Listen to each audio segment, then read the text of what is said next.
Olá, bom dia. Se tiver um barulhinho externo, ou é a rua, ou é o barulho da chuva que está chovendo nesta manhã, tá bom? Vamos ler aqui no livro de Mateus, no capítulo 5 e o versículo 3 a seguir, que trata das bem-aventuranças. No versículo, Mateus, no capítulo 5 e versículo 3, Jesus diz: Bem-aventurados os pobres de espírito, porque deles é o reino dos céus. Bem-aventurados que choram, porque eles serão consolados. Bem-aventurados os mansos, porque eles herdarão a terra. Bem-aventurados que têm fome e sede de justiças, porque eles serão fartos. Bem-aventurados os misericordiosos, porque eles alcançarão misericórdia. Bem-aventurados os limpos de coração, porque eles verão a Deus.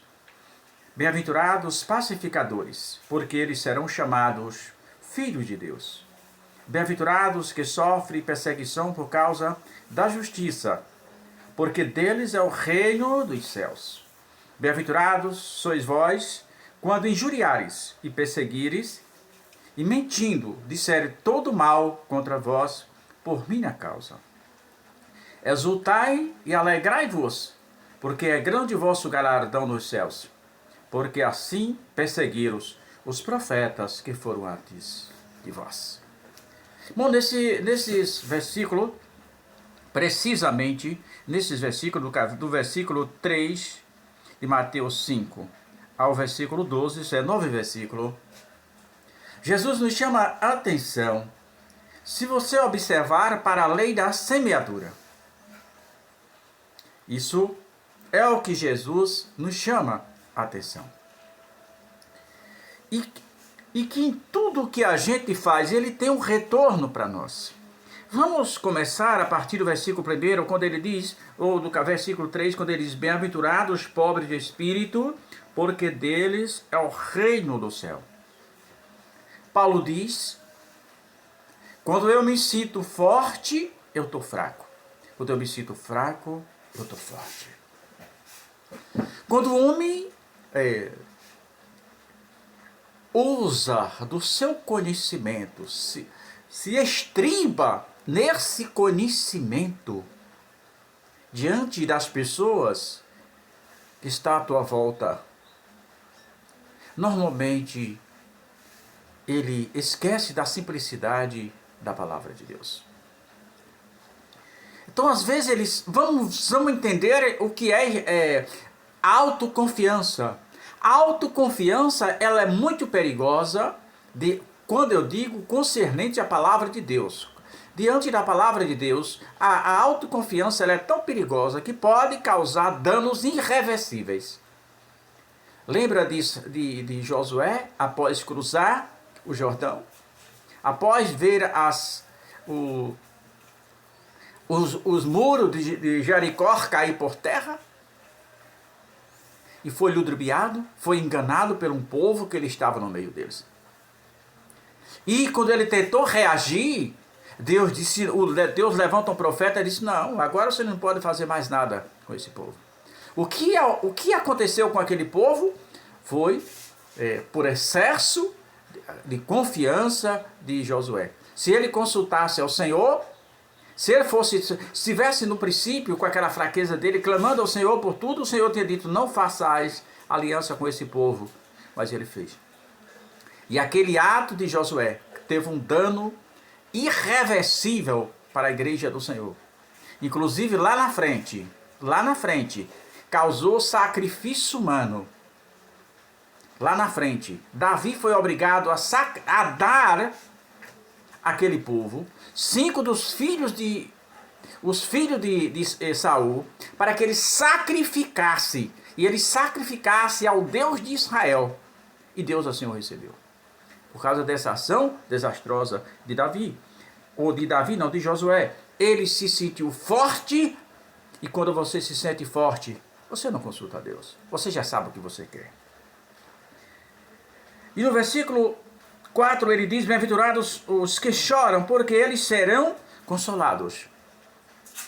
A Bíblia mostra que uma das coisas que Deus não suporta é ver alguém chorando, é ver alguém clamando, né? E aquelas pessoas que clamam, que choram, que se derramam, também trará, né? Deus trará a sua resposta.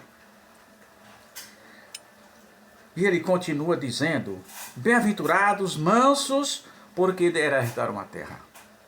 Eu já falei outras vezes, na verdade eu escrevi vários textos já falando sobre isso. Uma diferença entre o homem forte e o fraco. O fraco confunde estupidez com bravura. E normalmente comete alguns desatinos e depois arca com as consequências. Isso é o fraco. Já o forte conhece os seus limites, se reconhece a sua superioridade. Normalmente, ele desvia do obstáculo, faz vista grossa, vai embora. Porque ele mensura as consequências. Porque ele sabe exatamente quem é ele.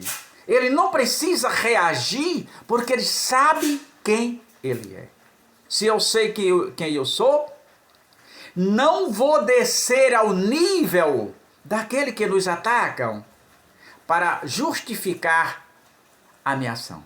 Não, eu não preciso justificar para ninguém quem eu sou. Eu sei quem eu sou e eu sabendo quem eu sou, isso já é o suficiente. Por isso que ele diz, bem-aventurados os mansos, porque eles herdaram a terra. Eles sabem o que eles querem. Então, eles não entram no confronto. Eles fogem do confronto.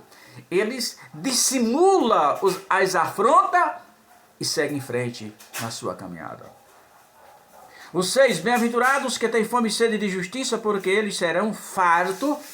Então, quando você tem vontade, porque ele tem vontade de fazer a coisa certa, tem vontade de andar na linha, mesmo nas suas dificuldades, nas suas limitações, Deus o permitirá, ou mais cedo ou mais tarde, que você alcance o seu objetivo. Porque ele diz que eles serão fartos, isso é, não faltará justiça, terá justiça de sobra para ele.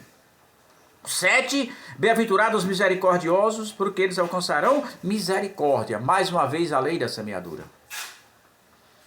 O que você está plantando? Nós vemos agora autoridades brasileiras sem dormirem. Mas por que essas autoridades brasileiras não estão dormindo? Porque elas perderam o princípio, né, básico, que é a moralidade, a legalidade. Elas esqueceram. A corrupção se entrelaçou de maneira tal nesse grupo de pessoas que formaram um cartel altamente perigoso. E que se qualquer um outro político ou outra autoridade judiciária não entrar naquele grupo é capaz de morrerem. Só que um dia a conta chega. E a conta chegou. E elas vão ter que colher tudo aquilo que eles plantaram. 8. Bem-aventurados limpos de coração, porque eles herdarão a terra. Ou melhor, porque eles verão a Deus. Está falando, bem-aventurado os limpos de coração. Por que isso, os limpos de coração? Porque eu não vejo como Deus vê. Deus vê o homem de uma forma completamente diferente. Lembra aquela história que Jesus fala numa parábola que o pai tinha 2 filhos?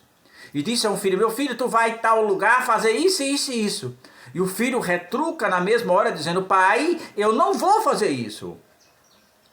Ele se dirige para o outro filho e diz, filho, tu vais fazer. E ele disse, vou pai, eu vou fazer. E Jesus disse, aquele que disse que não ia, ele foi. E o que disse que ia, não foi. Então as nossas palavras diante do Senhor Jesus Cristo, elas não têm nem um valor. Por que isso? Porque Deus não vê o que você faz, mas o que te leva a fazer. Deus não vê a atuação, mas o que te levou a realizar aquela ação. Qual foi os verdadeiros objetivos que estavam imunindo naquela sua vontade? Era realmente louvar e agradecer o nome do Senhor ou você ser visto por alguém? É aí que está toda a diferença. Bem-aventurados os pacificadores, porque eles serão chamados filhos de Deus. Deus não nos chamou para condenar a ninguém. Não. Deus nos chamou para apaziguar. Se não pode ter uma palavra de conforto, não atire uma pedra. Para tirar a pedra, você já tem uma multidão pronta para tirar uma pedra. Pronta. Mas para entender a situação são poucos. São poucos. Você não pode desconhecer que a pessoa errou, mas pode se prontificar a ajudá-lo a assumir o seu erro e corrigir segundo o erro que ele cometeu. Então o pacificador não é o que bota lenha, nem o que apaga o fogo, mas o que acha uma posição que seja coerente, uma posição que seja boa para os dois lados, e não apenas para um. É um pacificador. Vou apagar o fogo, de repente você pode apagar o fogo, mas ficam os resquícios que depois, que é os que chamam de rescaldos no corpo de bombeiro, que depois a chama pode voltar novamente. Mas quando você acha uma forma, você já observou como é que o bombeiro trabalha? Normalmente, uma construção, o bombeiro joga água por fora, enquanto outros estão jogando por dentro, para evitar essa temperatura, para evitar que haja rescaldos. Outro ponto. Bem-aventurados os que sofrem perseguição por causa da justiça, porque deles é o reino dos céus. Para não ficar muito longo, vou pular o outro. Bem-aventurados sois vós quando injuriares e mentindo, disserem todo mal contra vós por minha causa. Não tente, meu irmão, justificar-se para ninguém. Você tem um advogado que nunca perdeu uma batalha. Você tem um advogado que ao mesmo tempo ele é juiz da sua causa. E ai daquele que se levantar contra você com mentiras, com calúnia. 3 coisas podem acontecer com quem se levanta contra um homem de Deus e contra uma mulher de Deus. 3 coisas podem acontecer com ela. Uma delas é essa pessoa se converter ao Evangelho. Uma delas. A outra delas é ter que ir embora e pagar um alto preço. E a terceira, Jesus pode matá-lo. Pode matar sim. Então, não mexa com aquilo que você não sabe, não mexa com quem você não conhece, não mexa porque você pode estar mexendo com a menina dos olhos do Senhor. Então, tome muito cuidado. O versículo 12 diz, o versículo 12 é a continuação do versículo 11, que diz, exultai e alegrai-vos, porque grande é o vosso galardão nos céus, porque assim perseguiram os profetas antes de vós. É por isso que eu não consigo me acostumar com uma igreja da prosperidade. Não consigo me acostumar com uma igreja da chave do carro. Não consigo me acostumar com uma igreja com tantas coisas que você vê hoje, mas que não tem base na palavra de Deus. Jesus nos chamou para levar a sua palavra. Jesus nos chamou para pregar o seu evangelho. Jesus nos chamou para dizer para essa pessoa ou aquela pessoa, ainda existe esperança para você. Não importa o que você tenha feito, importa a decisão que você vai tomar. Porque a última decisão na vida do homem não é de Deus. Deus não dá a última palavra na vida espiritual do homem. A última palavra na vida espiritual do homem, ela é do homem. Porque Deus deu ao homem o livre-arbítrio. E disso ele não abre mão. O homem é responsável por todos os seus atos e ações. Por todas as suas decisões, ele é responsável. Então, o livre-arbítrio quer dizer exatamente isso. Pensemos nisso.